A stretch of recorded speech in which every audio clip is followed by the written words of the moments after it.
Assalamualaikum warahmatullahi ta'ala wabarakatuh dan selamat malam bersama dengan Cik Yat dan Cik Bon di dalam malam chill-chill. Apa khabar anda semua? Diharapkan semuanya sihat-sihat lah hendaknya. Okey.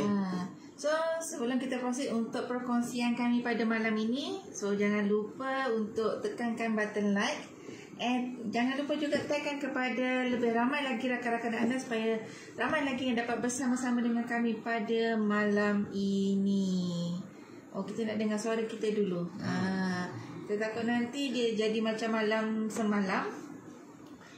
Tak ada suara Permulaan tu tak ada suara. Okey. So sementara tu kami minta bantuan anda lah untuk sharekan perkongsian ni. Okey, ada. Alright, ada. Okey. Sebelum tu kami minta anda sekali lagi, kami minta anda untuk sharekan perkongsian kami ini. Jangan lupa juga untuk tagkan juga kepada rakan-rakan anda supaya mereka juga dapat bersama-sama dengan kami dalam kami nak berikan perkongsian kami pada malam ini. Okey, dan malam ni kita nak cerita berkenaan dengan salah satu daripada benda yang ada dekat dalam rumah. Tapi kita pun dah mention tajuk sebenarnya dekat dalam notification tadi. Kata dalam notification tadi kita tulis 5 sebab kenapa tiles rumah retak. So pada malam ni sebenarnya kita sebenarnya apa yang kami ceritakan pada malam chill-chill ni adalah isu-isu yang selalunya berlaku ketika kita mungkin dalam sebelum rumah kita dibuat, dalam proses permulaan tu, semasa rumah impian kita dibina dan selepas rumah impian kita tu telah dibina. So isu-isu ni selalunya dia berbangkit sebenarnya. And kalau kata kami tak bagi sebenarnya perkongsian ini, dia akan orang kata kami ni macam dia jadi macam orang pentingkan diri sendiri.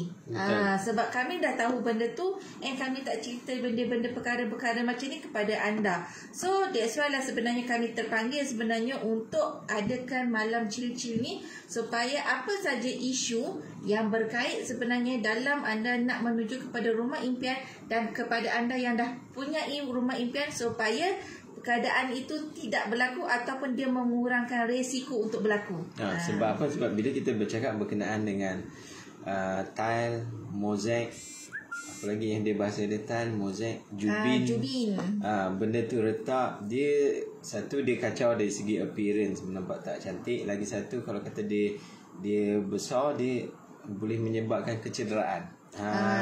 Kita jangan main-main kalau kata jubin ni walaupun dia pecah sedikit saja tapi dia punya tajam dia tu memang macam orang kata terkena pisau yang begitu tajam.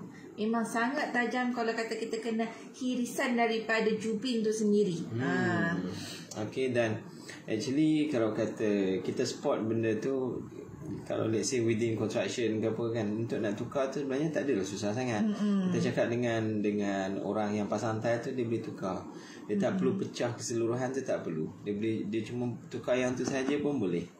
So let's say dalam contohnya anda dah nak menerima kunci sebenarnya daripada kontraktor, apa yang anda perlu lakukan adalah pertama anda kena pergi check tiles anda. Make sure tak ada yang retak, tak ada yang pecah, tak ada yang ada problem pada tiles anda tu, supaya bila anda menerima kunci tu, anda menerima tiles anda dalam keadaan yang baik.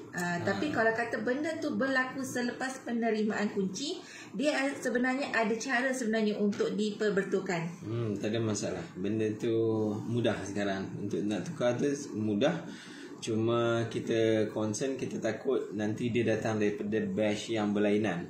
Maksudnya kita beli tile tu, lepas tu dah lama kita cari balik, bila kita tukar dia akan sometimes nampak different jugalah. Sebab dia selalunya orang kata QA/QC dia berbeza. Setiap kali dia punya production dia untuk satu batch tu, sometimes untuk batch yang kedua slightly kadang-kadang dia akan ada lari dia punya pigment color, sometimes daripada segi dia punya size tu sendiri, sometimes akan ada benda-benda defect sedikit dia punya tu, sebab dia batch by batch dia punya secara pembuatannya tiles tu. Okay. Kita dapat banyak macam ni daripada Cik Fiza. Terima kasih Cik Liza kerana menonton live kami pada malam ni. So kepada mereka juga yang sebenarnya stay kepada kami pada malam ini, kena stay sampai habis supaya anda tahu sebenarnya punca-punca kenapa tas di rumah anda retak. Cik Akila pun ada. Cik Akila. Hai Cik Akila. Okay, alright. So kita go kepada poin yang pertama. Sebab apa punca dia? Punca sebab apa tas kita tu rosak? Okay, sebab pertama tu adalah dari segi pemasangan dia. Maksudnya biasa kan kalau kata kita nak pasang tile tu, kita letakkan simen penuh dekat belakang tu, lepas tu kita pasang lah. So dia ada case di mana sometimes kalau kata tile tu dia pasang rapat, dia tak ada space sangat. Bila dia mengelembung dan dia panas, dia bertolak antara satu sama lain. Bila dia pecah, sometimes kita tengok tak semua ada simen. So itu dari segi installation lah. Dan juga installation tu, kalau kata kita selalu bercakap dengan orang tile, penggunaan material tu dia berdasarkan jenis tile juga. Dia tak pukul rata. Ada susu getah tu dipakai untuk jenis-jenis tile. Dia ikut. Dia ikutlah. Kalau kata selalunya, kalau kata ini kita kita berbincang sebenarnya berkenaan dengan tiles yang porcelain ataupun seramik ni. Kita tak ada berbincang berkenaan dengan granite ke ataupun berkenaan dengan marble ke, sebab cara pemasangannya agak berbeza dan cara material tu secara apa tu orang kata perbezaannya, ada perbezaan di antara dua material ni. So pada malam ni kita hanya membincangkan isu-isu yang berkait dengan tiles sahaja. So dia salah satu sebabnya adalah disebabkan oleh kadang-kadang installer tu dia tak tahu sebenarnya yang mana satu tempat yang sepatutnya jenis simen yang sepatutnya dipasang, ataupun ada benda aditif tak yang dia kena tambahkan untuk tas yang tertentu sebenarnya. Ataupun kalau kata guna simen biasa, lepas tu campur pula dengan simen gam, ratio dia tu kalau tak sama. Ataupun lagi kita ada Cik Iqmal. Hai Cik Iqmal. Kita ada Cik Mak Mi pun ada. Kita pada malam ni kita ada ramai sebenarnya, sebab kami tak nampak sangat tapi kami nampak Cik Mak Mi. So terima kasih Cik Mak Mi. Orang Putrajaya pun ada. Orang Putrajaya pun ada. Terima kasih orang Putrajaya. Cik Nan Bukan. Oh, ingat Cik Nan. Okay. Alhamdulillah dah makan, baru lepas makan. Terima kasih. Kami sebenarnya berada di Ampang sebenarnya pada malam ni, sebab pagi tadi kami bergerak ke Putrajaya. So lepas tu kami berada di Ampang sekarang ni. So kami stay satu malam di Ampang. So insyaAllah besok sebenarnya kami akan pulang ke Melaka sebenarnya, sebab kita ada urusan yang perlu kita selesaikan.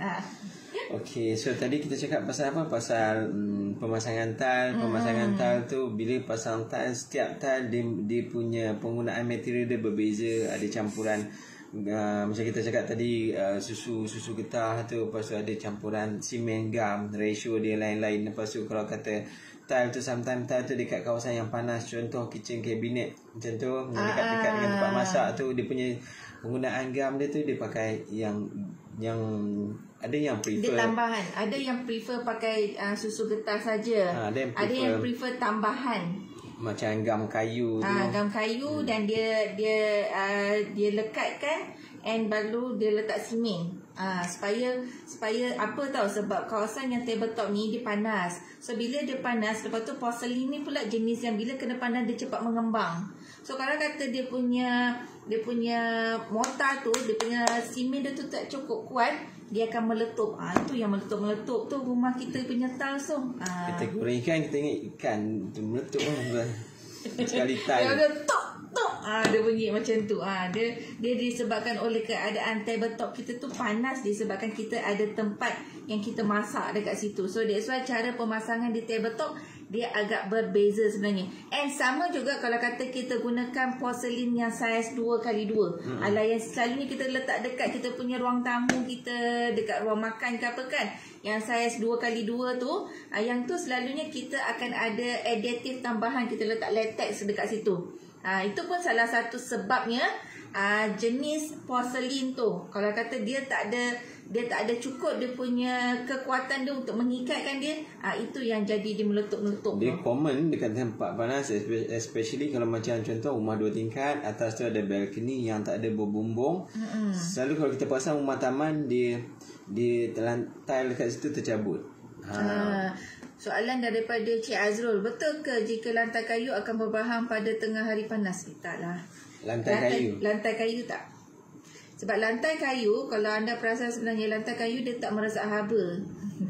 So lantai kayu ni biasalah bila tempat panas, kita letakkan kayu tu memanglah panas, tapi sebenarnya sifat kayu dia bukannya menyerap haba sebenarnya. Sifat kayu ni dia orang kata dia tak ada bila waktu malam dia tak ada trapkan haba dekat dalam dia punya material tu.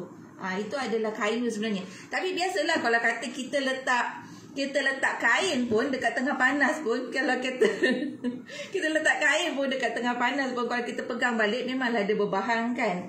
Itu common sebenarnya. Tapi sebenarnya tindak balas kayu ni dia berbeza. Dia tak sama macam kalau kata kita letak batu simen ke ataupun konkrit ke. Konkrit sebab dia orang material tu dia punya sifatnya adalah jenis yang absorb haba. Dia berbeza sebenarnya dengan kayu sebenarnya. Alright, so tadi kita dah cakap pasal poin pertama, sebab apa tile tu retak ataupun orang kata apa, kadang-kadang tile tu meletup. Adalah dari segi installation dia, waktu pemasangan dia, material yang digunakan tu maybe ratio dia tak betul, maybe material yang digunakan tu tak betul, ataupun maybe pemasangan tu installation rapat ke, macam tu, lebih kurang macam tu lah. Okay, next, sebab apa jubin tu retak? Adalah ini selalu kalau kita tengok orang pasang tile, kita akan perasan dia akan installer tile, dia selalu dia bawa dia punya macam kolam tong-drum dia tu. Dan dia ambil tile tu, dia rendam dulu. Dia rendam, kadang-kadang dia rendam besok baru dia nak pasang. Hari ni dia dah rendam siap-siap dah. Sebab apa? Sebab dia punya, kalau kita bezakan tile tu, dia tak sama macam marmar ke apa semua macam tu. Jadi dia kena kualiti dia lebih low compare dengan marmar semua macam tu. Sebab tiles ni kan Cik Yak beritahu tadi, tiles ni dia buat daripada simen. So simen ni dia punya sifat dia, sifat dia kalau kata kita tak rendam, dia dalam keadaan yang kering tau. So bila kata kita letak simen dekat bawah dia tu, dia akan menyerap air masuk dekat dalam tiles tu, yang menyebabkan ratio pada simen tu berkurangan. So that's why lah itu yang berlakunya. Kadang-kadang kita perasan kenapa kita punya tiles kita tu tak cukup kuat, tiba-tiba dia tercabut ke, ataupun kadang-kadang tiles kita tu dia meletup ke. Itu adalah salah satu sebab. So kita kena faham sebenarnya sifat bahan tu sendiri sebenarnya. So kita tahu tiles ni diperbuat daripada simen ataupun diperbuat daripada seramik. So sifat kedua-dua bahan ni, dia adalah jenis yang menyerap air sebenarnya. So kalau kata dia dalam keadaan yang kering sebenarnya, itu adalah yang menyebabkan bila kita letak simen di bawah, dan bila dia menyerap air daripada simen tersebut, menyebabkan ratio tu tak cukup, and kita punya lekatan tu tak cukup kuat. Dia selalu kita tengok bila dia orang nak pasang tu, dia rendam, lepas tu dia akan orang kata apa, ambil roller, macam roller cat tu, dia akan ambil air simen tu, dia akan sapu dekat belah bahagian belakang tu lah. Dia nak lekatkan benda tu. Okey, 1, 2 dah pergi. Kita pergi kepada poin nombor 3. Poin yang nombor 3. So kalau kata poin yang nombor 3, pemasangan jubin di tempat yang tidak sesuai. Ni Cik Yap pun dua bahan yang berbeza sebenarnya. So kalau kata kita nak pasang tiles ni, kita kena tengoklah tempat. Kalau kata kita nak pasang tu dekat, tiba-tiba rumah kita, contohnya rumah kita rumah kayu, tiba-tiba kita nak atas dia ni, kita nak letak tiles macam tu. Of course lah, nanti simen tu dia tak boleh, kayu tu dia tak boleh grip simen. Yang sebab bila kita atas lantai kita, kalau kata konkrit, kalau konkrit kita letak simen dekat atas dia boleh grip lagi. Maknanya dia boleh ikat lagi tiles tu bersama dengan kita punya konkrit lantai kita tu. Betul. Tapi kalau kata materialnya adalah lantai tu adalah kayu, dia memang tak bersesuaian sebenarnya. Itu tak boleh sembrono lah. Kita tengok lantai kayu kita ni ada masalah, dia macam tak okey ke apa ke. Lepas tu kita punya solution, kita nak pasang tile dekat atas tu. So memang tak boleh. So solution dia, kita kena buat dia punya lantai yang baru, buangkan kayu tu, buat lantai yang baru, lepas tu baru kita pasang tile lah. Kita ada satu soalan, tapi kita nak tengok nama tu, kita tak dapat nak tengok nama lah. Cik Azrul, bukan, Cik Makmi. Cik Azrul tadi kita dah jawab dah soalan dia. Cik Makmi, soalannya dia kata, betul ke mozaik? Betul ke mozaik ada jenis-jenis, contoh-contoh dapur jenis lain dan ruang tamu jenis lain? Betul. Sebab apa? Kalau kata kita nak pukul rata semua, boleh, tak ada masalah. Masalahnya selalunya kalau kata ruang tamu ataupun ruang makan ataupun ruang family, selalunya kita akan gunakan tiles yang jenisnya polish dan dia licin sebenarnya.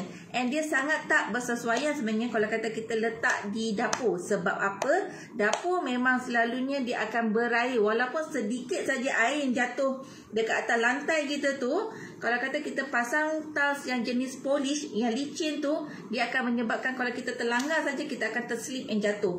So untuk nak mengurangkan resiko kemalangan tu, that's why sebenarnya kita ubah tiles yang untuk dapur tu, kita akan gunakan yang jenis yang matte. Maknanya dia kesat sikit-sikit je, supaya apa yang jadi kalau kita membasuh ke ataupun kita angkat pinggan ke satu tempat and ada titisan air tu, and bila kita lalu dekat atas dia adalah sebagai menjadi anti slip supaya kita tak terjatuh di dalam dapur sebenarnya. So that's why lah dia berbeza-beza sikit. Yalah, sebab dekat dapur tu kan air, lepas tu minyak kan, lepas tu kalau kata macam pencuci pinggan tu ke apa, air sabun tu pun ada chances jugalah. So kalau kita pasang polish, memang possibility sikit saja kita terslip je, kita akan terjatuh. Itu sebenarnya untuk nak mengurangkan resiko kemalangan sebenarnya.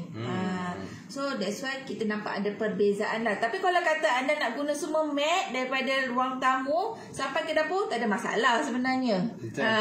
Tapi kalau kata anda nak gunakan polish di ruang-ruang yang tertentu, jangan di ruang dapur. Tidak digalakkan sebenarnya untuk pasang tiles yang jenis polish di ruang dapur sebenarnya. Cik Makmi buat rumah kan, so kena advise lah klien siap-siap benda tu. Sebab kita takut nanti bila jadi dekat klien, nanti klien kata sebab apa you tak advise kan. So at least kita beri orang kata pandangan lah kepada klien. Tapi kalau kata dia still nak, then tanggungjawab tu kita dah lepas. Maknanya kita dah beritahu dah dekat klien, ini resikonya. Kalau kata berlaku pada dia, maknanya benda tu dia akan bear in mind. Dia kata, oh dulu ada juga kontraktor tu nasihatkan aku, tapi aku tak dengar. So macam tu dia akan menyesal. Dia akan buat perubahan sebenarnya. Dia akan tukar tiles dia kepada yang lebih kesat anti-slip sebenarnya. Okay, so kita teruskan pada poin yang nombor 4. Sebab apa tile tu pecah ataupun crack ataupun ada hairline crack adalah sebab jenis tile yang kita pakai tu dia tak bersesuaian, di mana dia terpaksa tanggung load yang tinggi. Contoh adalah tile yang heavy duty tu kita tak pasang dekat Porsche untuk parking kereta macam tu. Jadi kita pakai tile yang biasa. So dia tak boleh nak tampung load dekat Porsche tu. Sebab kita nak ada penjimatan kan. So kita tengok ada tiles ni murah lah, tapi tiles tu dia nipis je. Lepas tu kita kata tak apalah, tak apa. Alah, tak apa, kita pasang je. And kita baru pasang je, tiba-tiba dia pecah.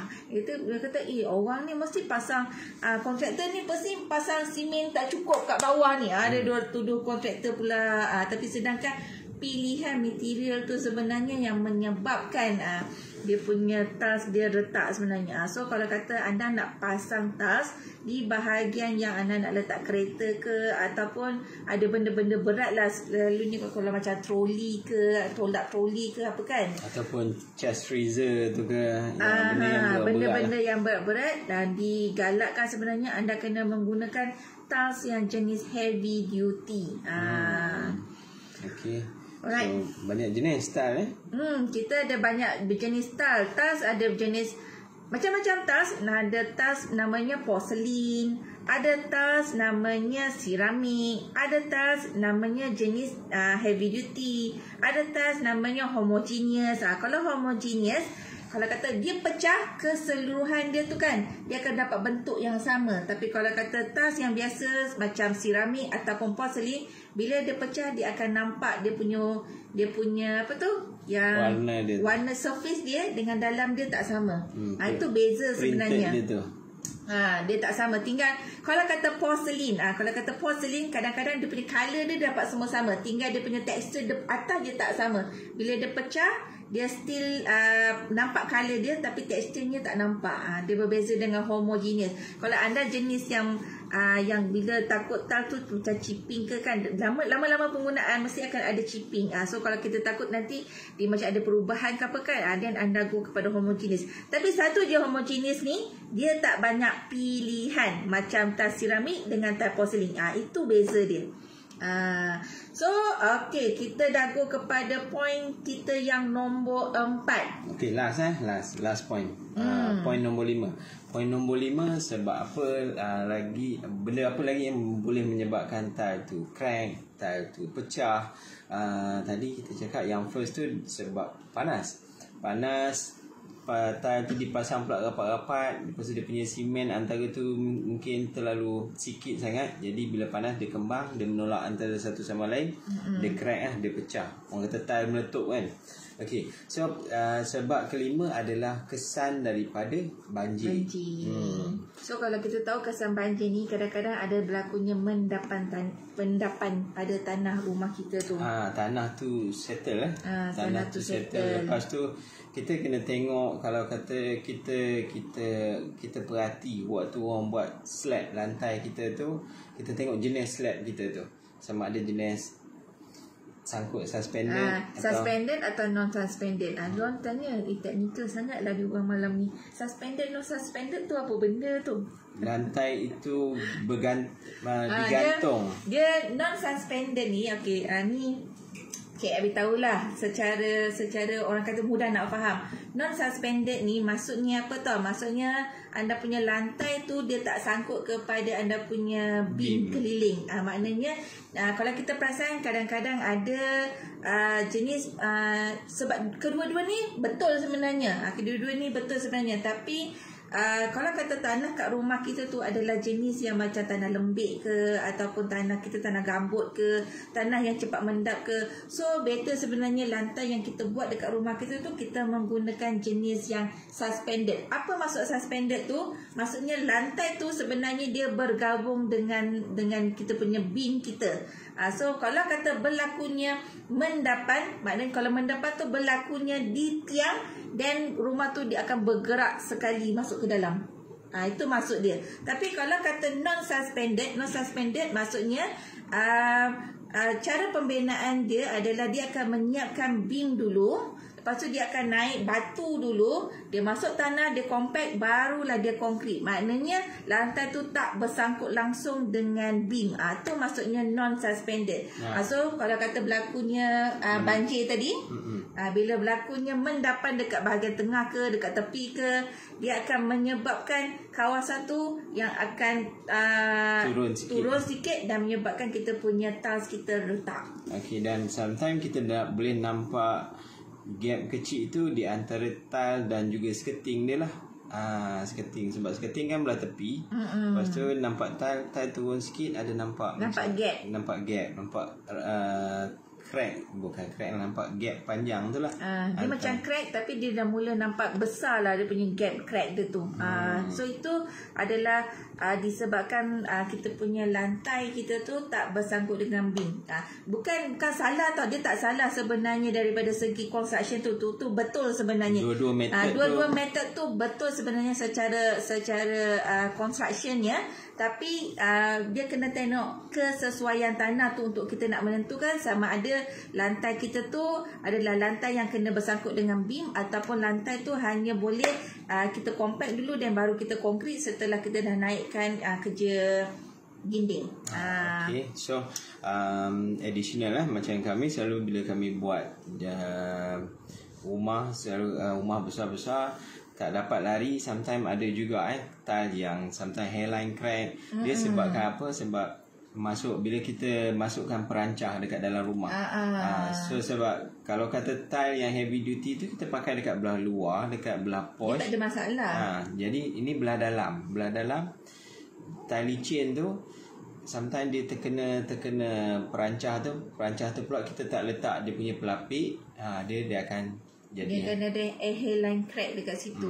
So yang itu sepatutnya memang kontraktor kena betulkan lah. And dia tak ada masalah sebenarnya, dia potong saja bahagian situ, dia akan buang balik dia punya sini mortarnya dekat situ, and dia akan pasang balik. Kalau kata yang retak tu satu keping tile saja, dia tak perlu buang sampai keliling dia tu. Buang sekeping tu saja, dia potong saja, lepas tu tampal balik dekat situ. So tak ada masalah sebenarnya untuk nak menggantikan kalau kata tiles kita tu retak sebenarnya. Okay, so kita dah berada di, kita dah habis dah sebenarnya kita punya sebab apa atas rumah kita retak. So at least daripada punca-punca yang kami sebutkan tadi ni, so at least anda ada idea sebenarnya tiles ni dia retak disebabkan apa, tiles ni sebab apa. So bila kita maklumkan kepada pihak kontraktor, so nanti dia akan memudah sebenarnya kepada kontraktor ataupun tukang tersebut untuk nak membetulkan tiles rumah kita. Betul. Okay. So di kesempatan ni juga kita nak jemput those yang enroll promosi yang baru ni, flash sale ni, sebab kita akan nak buat, kita cadang nak buat kita punya cabutan bertuah tu. Berapa bulan? 1 hari bulan. 1 hari bulan 1. So bagi anda yang enroll promosi tu, jangan lupa 1 hari bulan 1 nanti kita akan buat cabutan tu, dan juga kita akan start hantarkan invitation card dalam 1-2 hari ni lah. Untuk masa yang terdekat ni, supaya anda sebenarnya join kepada kita punya cabutan bertuah. Sebab apa tau? Sebab kita hanya memberikan kepada mereka yang join sahaja. So kalau yang tak ada join, dia akan orang lain akan cakap next. Orang lain yang akan dapat. Kalau kata peluang tu dekat anda and anda tak join dekat situ, anda dah terlepas dah peluang yang diberikan kepada anda. So kena grab kita punya buy and win kita, sebab dia punya hadiah dia memang sangat wow. Sangat cabutan bertuah dia memang sangat walaweh lah. Dia mana dia tak sama tau dengan kita punya cabutan kita yang dulu. So dia agak berbeza sedikit. Serta kuantiti tu pun kita dah tingkatkan. Kenapa dia dah gelap? Kita dah tingkatkan daripada promosi yang sebelum kita bagi 10 hadiah. So kali ni kita dah tingkatkan. So kita nak ramai-ramai lagi join, sebab kita akan bagi lebih cabutan lah. And jangan lupa juga seperti biasa, kita sebelum kita nak akhiri kita punya live kita pada malam ini, jangan lupa join grup Telegram kami di banner Plan Impian. Malam ni kita tak buat voice chat kan sekali, sebab handphone tak cukup. Ada 2 saja. Ada 2 saja handphone. So kepada mereka yang di dalam Telegram yang terpaksa berpindah kepada Facebook page, kami mohon maaf sebab handphone hanya ada 2. Tak apa, insyaAllah nanti kita akan tambah lagi handphone, supaya sebenarnya orang-orang yang berada, mereka-mereka yang berada di dalam Telegram pun mendapat manfaat daripada perkongsian kami setiap malam daripada Isnin hingga Jumaat sebenarnya. 1 hari bulan 1 kita punya cabutan tu lah. 1 bulan 1 lamanya lagi. Sorry 1 bulan 10. 1 hari bulan 10 lah Cik Akilah. Kalau 1 hari bulan 1 lama lagi, geng-geng ni kata ish lamanya lah aku nak dapat cabutan bertuah aku. Mungkin nanti satu hari nanti kita tak tahu, kita akan ada buat grand prize. 1 hari bulan 1 macam cantik tarikh tu, tapi hari cuti kan.